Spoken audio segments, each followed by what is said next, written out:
the world began with several primordial beings. First came chaos, then Gaia, earth, and finally Eros, love. From Gaia they came Uranus, heaven, who both created the Titans. Uranus disliked his children and locked them deep within the earth. Gaia, sick of having her children imprisoned, made a great sickle that she gave to her son Cronus. Cronus hid until Uranus came to lie with his mother, then leapt out and sliced off his father's genitals, which fell into the sea. Cronus proceeded to release his fellow Titans from prison, and so, the Age of the Titans began. Cronus married the Titan Rhea, who gave birth to most of the major gods. Cronus, scared by a prophecy that his children would take his power, imprisoned them as soon as they were born, swallowing them whole. Rhea pleaded to Gaia for help, who, taking pity, hid Zeus after he was born on Mount Ida in Crete. When Cronus came to eat his son, Rhea fed him a stone instead, tricking the Titan. Gaia raised Zeus until he was strong enough to take on his father. The two fought, and upon defeat Cronus was forced to release Zeus's siblings, starting the war between the gods and the Titans. The war lasted 12 years until Zeus freed the Cyclopes and the 100-handed giants whom Cronus had imprisoned. The Cyclopes gifted Zeus his famous thunderbolt, Poseidon his trident, and Hades a hat of darkness, tipping the balance of battle. The Titans, defeated, were thrown into Tartarus, a prison deep within the underworld. And so started the reign of the gods. Zeus, Poseidon, and Hades decided to share power, drawing lots to decide where they will rule over. Zeus got the sky, Poseidon the seas, and Hades the dead. Zeus, king of the gods, ruled from his throne on Mount Olympus, home of the immortals, often using his symbols of the thunderbolt and eagle to warn or encourage mortals. Zeus was responsible for all weather changes from lightning to snow, depending on his mood. He was also a protector of the home and strangers, meaning being a bad host could land you in deep trouble. Zeus married his sister Hera, who birthed the gods Ars and Hephaestus. Zeus was also infamous for his many affairs with other goddesses, from which Athena, Hermes, Apollo, Artemis, and Persephone came. He also engaged in many affairs with mortal women, where he created the god Dionysus and many heroes like Perseus and Hercules, most of whom experienced the wrath of the jealous Hera. Poseidon, one of the most powerful gods, ruled the sea, created earthquakes, and was the god of horses, much prized in ancient society. He had a palace on Mount Olympus, but an even more magnificent one under the sea, where he spent most of his time. Sailors would have to pray to Poseidon and offer sufficient sacrifice, otherwise risked a painful death at sea. It was very unwise to cross Poseidon, as he held a grudge and could deal out very harsh punishments. In the story of Theseus and the Minotaur, King Minos rules over the island Crete. Every year he sacrificed his best bull to Poseidon. One year, he withheld his favorite bull, a huge white animal. Poseidon noticed, but instead of punishing Minos directly, he decided to target his wife. He made her fall in love with the bull, which eventually led to the birth of the half-man half-bull creature called the Minotaur. Hades, the oldest of the brothers, ruled over the underworld where the spirits of the dead resided. He shared his throne with his wife, Persephone, and the two were considered to be gods of fertility.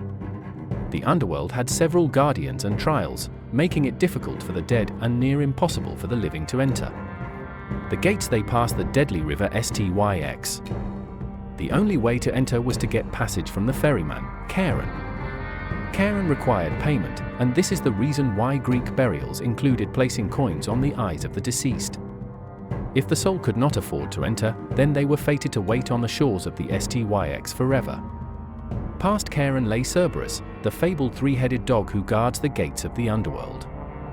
Ultimately, the soul will reach the three judges of the underworld, who decide where it should go. They can choose Elysium, the fields of Asphodel, or Tartarus. Elysium is akin to heaven, a peaceful place where the souls of heroes, demigods, and especially good mortals reside. The Asphodel Meadows is the place for ordinary folk who did not achieve anything notable in life, good or evil. Tartarus is very similar to hell and contains not only the Titans, but also criminals who upset the gods, who are tortured for eternity. Hera, sister and wife of Zeus, and queen of the gods, was the protector of marriage and women. She was deeply respected in Greek society. She was one of the most vengeful and spiteful gods, punishing women who lay with her husband and any subsequent children. When Leto was pregnant with Apollo and Artemis, Hera stopped her giving birth. She kept Io, another of Zeus's mistresses, as a heifer and had her guarded by the hundred-eyed monster Argos. A famous tale of her jealous vengeance is the story of Hercules. Hercules was an illegitimate child of Zeus. Hera sent serpents to kill the future hero when he was just a child, but the demigod crushed the creatures with his bare hands. She later drove him to madness, making him kill his wife and children, the event that sent him on his 12 labors. Athena, goddess of wisdom and war, the child of Zeus and Metis, was not born in a conventional way. Zeus received an omen that their children would take the throne from him and so swallowed Metis while she was pregnant. After this, Zeus began to get a terrible headache. He asked a fellow immortal thought to be the fastest to split his head open with an axe. Athena was then born from his forehead, jumping out in full battle gear while letting out a war cry. Athena had an affinity for heroics, coming to the aid of heroes like Perseus and Hercules. Her favorite was Odysseus, who she worked hard to keep safe so he could return to his homeland. Athena was highly revered in Athens, which was named after her. She competed with Poseidon for the city, both of whom attempted to give it the best gift. Poseidon struck the ground with his trident, making a stream of water rise up. Athena kicked the earth and caused the first olive tree to emerge. The gods deemed Athena victorious, and the city took her name.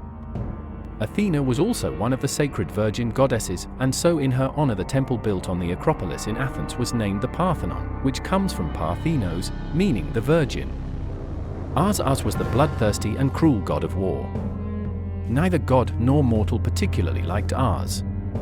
The warfare he represents is not honorable nor heroic, but rather the primal rage and bloodshed of the battlefield.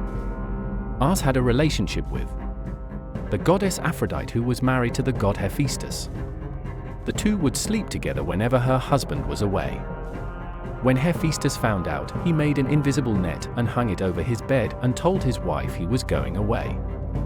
He hid, and as soon as Ars and Aphrodite got into bed together, they were trapped in the net and unable to move. Hephaestus called upon all the gods, inviting them to see the two naked immortals trapped in the net. Laughter burst out everywhere, and it was only due to the intervention of Poseidon that they were released. Aphrodite was the goddess of beauty and love, responsible for sexual attraction in both mortal and immortal alike, often using her powers for her own amusement.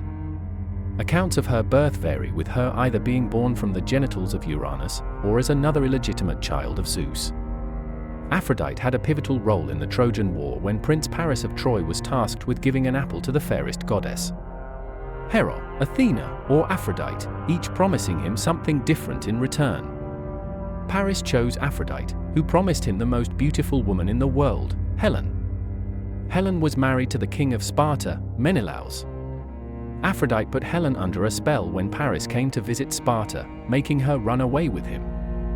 King Menelaus and his brother Agamemnon raised a massive army to go take Helen back from Troy, and so started the Trojan War. Artemis, goddess of the hunt and twin sister of Apollo, Artemis was a deadly archer and an important member of Olympus. She watched over hunters as well as their prey, ensuring the wilderness was kept in check. Artemis is also prized for her virginity and guarded it jealously. The hunter Actaeon once stumbled upon her naked as she was bathing.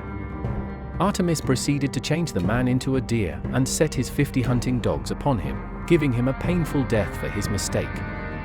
Apollo, twin brother of Artemis, Apollo was a god of many things. He was a god of archery, but also of light and music, seen with a lyre as much as a bow. Apollo is closely linked with prophecy. He was born on Delos and honored the island by setting up an oracle there. He later traveled to Mount Parnassus and slew the great snake Pytho. He created a temple where he had achieved the feat, marking the foundations for where the famous oracle of Delphi would reside. Hermes, the messenger of God and patron of thieves. Known as a trickster amongst the gods. He often pulled pranks and stole from his fellow divinities. When he came of age, he assumed the role of messenger, taking a golden rod with him as a mark of his authority. He is often seen with a winged helmet and sandals, which he used to fly around and deliver messages. Demeter, the goddess of farming and watcher of the harvest. The one thing she prized more than anything else was her daughter, Persephone. It happened that Hades was also interested in Persephone as he had fallen in love with her. One day, while the girl was picking flowers, he opened up the ground and dragged her down to the underworld.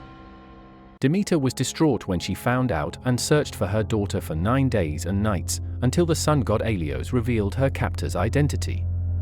Demeter locked herself indoors for an entire year, refusing to come out until Persephone was returned.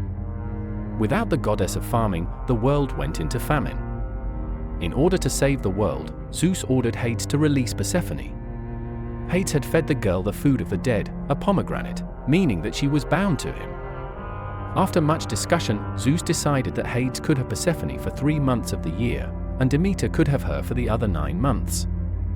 This explains why the winter months are cold and the plants die as Demeter waits for her daughter to return. Hephaestus, god of smithing, Hephaestus had a difficult start to life.